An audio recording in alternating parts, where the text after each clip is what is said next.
Hola, soc Emilio, de Restaurant d'Emilio. Benvinguts al nostre restaurant. Vaig explicar-vos una miqueta com hem confeccionat la Olleta de la Plana 2014. La idea va així perquè jo tinc una filla que és una enamorada de la olleta i a ella li encanta i li diuen a ella Marina. I ella sempre deia, papà, tens que fer una olleta en el meu nom. I al final vam estar pensant en fer-lo algo de peix, però ens vam decidir a fer una olleta tradicional. Hem fet una olleta tradicional i d'ella traurem un trampantojo. Un trampantojo el que és fer aspecte d'una cosa i que després realment no ho siga. Entonces el que hem fet primer han sigut una olleta tradicional, conforme se fan en totes les cases de Villarreal, i d'ahí hem fet una crema. I hem tret una crema que seria esta crema de la olleta i esta hem tret la base per fer la nostra olleta marina. Després el que hem fet ha sigut agarrat un arròs, l'hem fet també de forma tradicional i l'hem fet en un caldo de verdures. Caldo de verdures suaves perquè no tinguera massa sabor, i hem fet este arrosset i li hem ficat totes les verduretes que porta també la Olleta de la Plana i les manetes desfetes ja, sense ossets ni res. I això seria la base de la nostra olleta marina. I ara passem a confeccionar el que seria la olleta marina en el trampantojo en el que hem jugat. Seria primer, agarraríem una miqueta de l'arrosset, l'arrosset el ficaríem junt amb les manetes i les verduretes dins de la peixera. Per què peixera? Perquè anem a fer una olleta marina, vam pensar que la peixera era un puesto ideal per a poder-la muntar. Una vegada tenim l'arrosset dins, el que agarrem seríem, comencem en les falses coses del trampantojo. Això seria una falsa alga marina, que l'han fet una miqueta de pasta de canelons, la muntaríem ahí en l'olleta. Després, això seria l'autèntic, seria una miqueta de botifarreta, seria aquest muntatge. Això ho hem confeccionat, que és una falsa pebrereta, però l'hem confeccionat en carabasseta, una miqueta de carabasseta, li hem ficat un colorant vegetal. Això que pareix carabassa és una miqueta de boniato roig, que també el ficarem dins de la nostra olleta.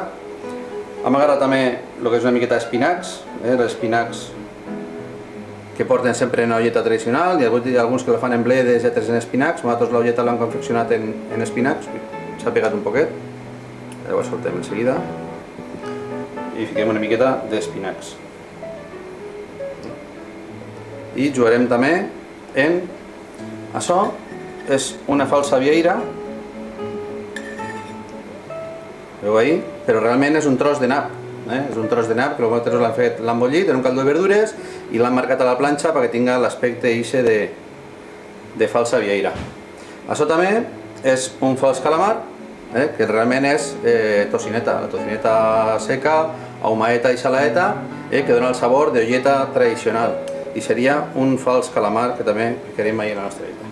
I ens faltaria una esponja de mar, és una esponjeta de mar també, que realment és una pasta. És una pasta també, que també la tenim bullideta i preparadeta i hem donat un toc també de pasta. Això seria la nostra olleta marina, el trampantojo de la olleta tradicional que fem en Villarreal de sempre. Ahí ens faltaria añadir el caldo, però vam pensar, ja que fem una olleta marina, no fiquem res de peix, doncs fiquem-li un toc diferent. Entonces el que vam pensar és ficar-li una miqueta d'això. Això són escames de bonito sec.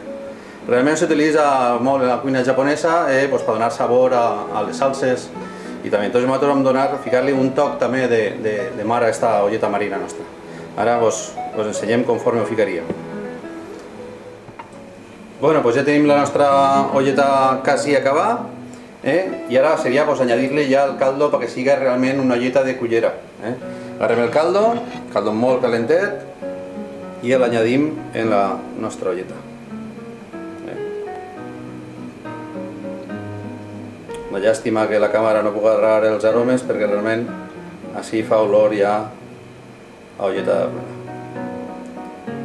Hasta així seria una olleta tradicional, no portaria cap ingredient que no portara una olleta de Villarreal i per fer-lo realment el toc d'olleta marina agarraríem les cames de bonito i ficaríem unes cametes de bonito per acabar la nostra olleta.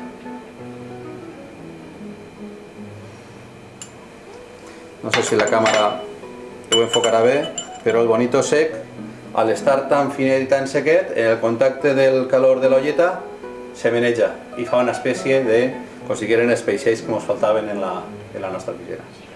I això és la Olleta de la Plana que han confeccionat, Olleta de la Plana Restaurant d'Emilio 2014, i per nosaltres l'hem anomenat Olleta Marina en honor a la meva filla. Molt bé, moltes gràcies, espero que us hagi agradat. Sempre diem una cosa, de lo que te conten no te cregues res, de lo que veges sobre la meitat, i si vols saber a què sap l'olleta marina tindràs que vindre al restaurant a provar-la.